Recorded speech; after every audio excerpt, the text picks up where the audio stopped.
You know, it really bothers me how little respect Sega gets for revolutionizing 3D gaming. The spectacles that they were able to put out in the arcades were far beyond what anyone else in the entire industry was creating, and their competitors wouldn't even catch up until years later. So please, when the topic of most important video games come up, don't you forget what Sega did with Holosseum. Okay, so what the hell is this fighting game? Well, back in 1991, the man behind Dragon's Lair and Space Ace, Rick Dyer, was helming the creation of a brand new format of arcade gaming that would, in his words, mature the game industry into an art form that's comparable to movies or paintings. And Rick was going to do this with hologram technology, and he was able to convince Sega to come along for the ride and publish the game and manufacture a cabinet to do it. This breakthrough of the digital arts was Time Traveller. And yes, your eyes do not deceive you. There are real little guys on this cabinet killing each other right now. Through the use of an inverted image, a curved mirror, and a flat transparent surface, Time Traveller constructs a holographic illusion of depth that is genuinely pretty neat and works much better than it captures on camera. As long as you are in the immediate proximity of Time Traveller, the image does appear to be floating and even follows your line of sight because of the curvy design of the cab's visual playfield. The illusion of course breaks if you're viewing from an odd angle, far distances, or heights. But this gimmick paired with the use of real-life actors portraying the characters with stellar Laserdisc audio voice acting created a very different amusement spectacle than what anyone else was doing at the time, and is still pretty neat now in my opinion. Time Traveller follows a cowboy who is being flung through time to stop an evil scientist and to save a space princess. And the only way to do that is by shooting a bunch of guys in costumes with a revolver. But this sadly isn't very fun because, well, Rick Dyer just loved his FMV QuickTime events before they were even called QuickTime Events games. So all you do in Time Traveller is react to a dude running at you with a directional input and then mash the shoot button hoping you are fast enough to get him before he gets you, for a couple dozen scenes, which isn't the most riveting gameplay to me. And you can argue that Dragon's Lair is the exact same thing, but at least there you got to see wonderful Don Bluth animation for your successful reflexes. And here, you get to see a John Wayne wannabe stumble around a black void. So Time Traveller initially did well for the first month or so when it hit arcades, but would then wane in sales as the visuals lost their charm and the game itself was not deep enough for multiple playthroughs. Which created some big issues, cause now arcades were stuck with a gigantic dedicated cab that couldn't play any other game, and Sega wasn't making their money back from producing this beast. But you know what was making money at the time? Like lots and lots and lots and lots of money? Our good friend, Street Fighter II, the World Warrior. Hello Guile. At the beginning of the 90s, the American arcade industry was actually in a decline. But the Street Fighter II phenomenon not only revitalized the coin ops, it also pretty much disrupted it, as now every developer was trying to chase the fighting game cash cow. Sega's part in this history is of course usually centered around Virtua Fighter, cause it genuinely was a revolution in 3D technology, a downright phenomenon in Japan, and also just a good game. But Virtua Fighter wasn't their first attempt, as Sega's initial dip into the fighting game waters was Holosseum, which reused the hologram theater cabinet to project the virtual fights off the screen. This was a unique way to differentiate themselves from all of the other fighting games rushing to the market, but also more importantly gave arcade operators who were stuck with a Time Traveller cab another game to convert to. Look, the characters are floating like they're 3D, meaning this is a 3D fighter, right? But before I get into the actual gameplay, I have to stress that Holosseum is a pretty rare game to experience as intended, cause a Time Traveller cab itself was and is already niche, and in most instances, Holosseum would be replacing a Time Traveller PCB, meaning the install base was really small. You can of course mess with both of these games through emulation, but to me that feels like watching a 3D movie without the glasses.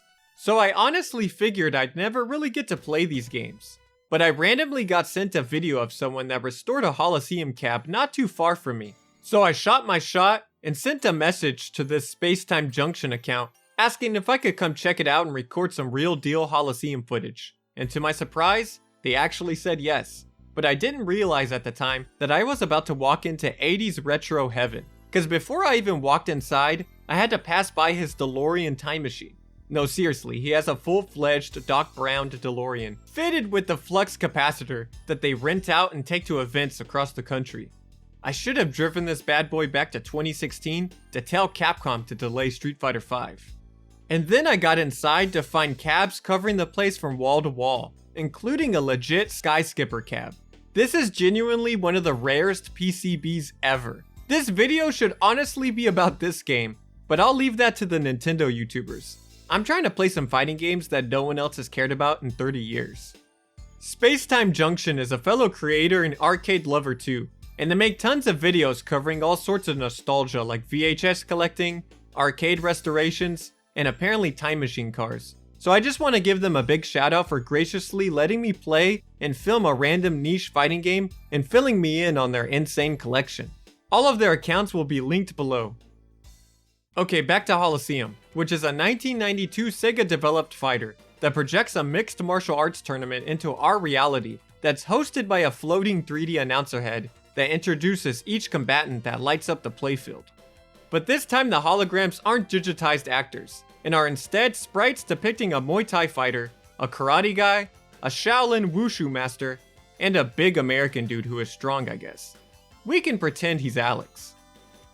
And that's really all there is. 4 characters with no story or flavor beyond the fighting style they represent. And these characters don't have any fireballs or crazy specials, as the fights being beamed out are supposed to be realistic, which is interestingly the same route Virtua Fighter would take just a year later. The only issue is that this game isn't very fun, or deep, or cool like Virtua Fighter. So first of all, there's no real movement in this game, because the fights exist on 3 planes based on whether you're holding forward, back, or nothing at all. You can crouch and kinda jump, but because of the grid movement, jumping is just to avoid lows or to do a jump attack, because you're stuck on whatever side you put a quarter into. Holosseum only has 2 attack buttons, a quick and a strong, with there actually being special moves done by doing motions, but you're not really comboing or canceling into anything. You're just throwing stuff out, hoping something hits, especially because attacks in this game are context sensitive, to which plane you and your opponent are on. So if me and the opponent are standing still and I attack, I'll do one move, but if my opponent moves back while I'm still standing in neutral, my character will do another attack, which is a mechanic that works well in your standard fighter with actual movement, but when moving is so rigid and grid-based, not having complete control over your moves feels random and invites both players to mash or just turtle hard while trading blows. Thankfully though, you still hold back to block in Holosseum, and mids, highs, and lows still exist. I wish I had more to say, but Holosseum is shallow and ends up feeling like hologram rock'em sock'em robots. And that's probably why this was the last game to ever be released for Sega's Hologram cabinet. Both Time Traveller and Holosseum felt like games that came out in the mid-80s mechanically. But the competition in the arcades wasn't just Pac-Man anymore. Gamers wanted actual gameplay, and Sega was just trying to sell a gimmicky performance. So judging the game solely on the spectacle, I think Holosseum's sprites look nice when they're being projected. Especially with each character having a floating reflection that is a completely separately animated sprite from the actual fighter's main sprite. That makes it look as if they were fighting on top of water. And the life bars being curved helps sell the hologram illusion. In person, it feels like I'm playing some futuristic game that you'd see characters play in the background of a sci-fi movie. Holosseum also sounds surprisingly great, even though it doesn't have the same laserdisc system that Time Traveller did, because they were prone to fail. The themes are fun, and each character has a few different voice lines that are clearly intelligible. And the 3D announcer head is always dropping lines of wisdom. Alright, it's always great to see guys in good shape. So is playing Holosseum the intended way worth it? I mean yeah, cause I'm a sick fighting game freak. But there's a reason why these hologram shenanigans failed, and why we have never seen this game in any capacity since. Even though it would have been the perfect fit for M2's Sega 3D Classics on the 3DS, right? Okay, I know. That wasn't really a 3D fighter, and even joking about that is very disrespectful to the innovation of 3D technology that Sega brought to the table with Dark Edge. This is a 1993 fighting game that has crazy scaling sprites that emulates a 3D battlefield, which is already wild. But what's insane about this game is that it has 8-way movement, 5 years before Soul Calibur even existed. Depending on your definition, this might be the first fighter with actual 3D movement, or could even be considered the first arena fighter. And somehow, it also plays way better than it has any right to. There are 5 buttons, so you have your standard light and heavy punch and kicks, with the 5th button being your jump, cause holding up has you walking into the background, and holding down has you walking up to the screen. Even with this setup, there are still special moves that are done with your standard motions that give you fireballs or burst movement, but because of the strange angles your characters are going to be facing, you end up having to do specials in wacky ways. If your character has a move that requires you to charge back and then go forward, you'd normally hold left, then move the stick right to execute on player 1's side. But if you're in the background above the opponent in this game, you'll now have to hold up to charge, then move the stick downwards to do the special. This is obviously weird, but it's not bad. It's just different. Most early games experimenting with the third dimension are clunky, but because this is faux 3D, Dark Edge feels like a normal fighting game, because pressing buttons doesn't feel awkward or slow, and specials act how you would expect. It just takes time to wrap your brain around the different angles. My only real critique is that blocking can be a bit hard, because you hold back to block like most 2D fighters. So what actually is considered to be the back when you're right next to someone moving around can be a bit confusing. So I wonder if having a dedicated block button would have benefited the game. But I also think it's kinda sick that there's a goofy mix-up factor you can do by breaking someone's ankles or covering up the opponent's character on the screen with yours. Aesthetically, I think Dark Edge rules, because it takes place in a sci-fi future that honestly looks like it sucks to live in. The bareness of the stages helps clear the room for the actual gameplay, but I love the oppressive atmosphere it creates, especially this stage outside of New York City with very impressive water reflections. It looks fantastic. The characters are also cool because you get a military guy and a Chinese martial artist, but also a sick German cyborg, an alien weirdo, this freak in some power armor, and an American samurai named Thud. This is everything you ever needed. Dark Edge even has minigames during the arcade mode and a unique final boss. This game is awesome, but it did have one huge problem. You see, it came out just a few months before Virtua Fighter. You know, Sega's actual 3D fighter that became huge in Japan. It also never got released outside of Japan or get ported at the time, even though this would have killed on the Sega Saturn.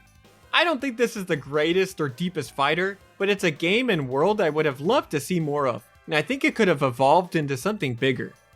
It did eventually get an official release on the Sega Astro Mini, but I think this should be a staple for future Sega collections, because it's a good eye catcher and it's just cool.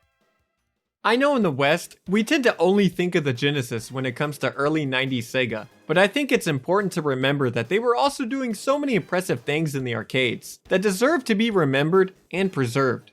And I think the best way Sega could do that is by putting Holosseum and Dark Edge in a Yakuza game, and then never porting the games on their own for some reason. Also, you know what? Put Dave in Virtua Fighter 6. And you know, if Tekken is gonna go crazy with their fantasy characters, you might as well put Thud in there too. Thanks.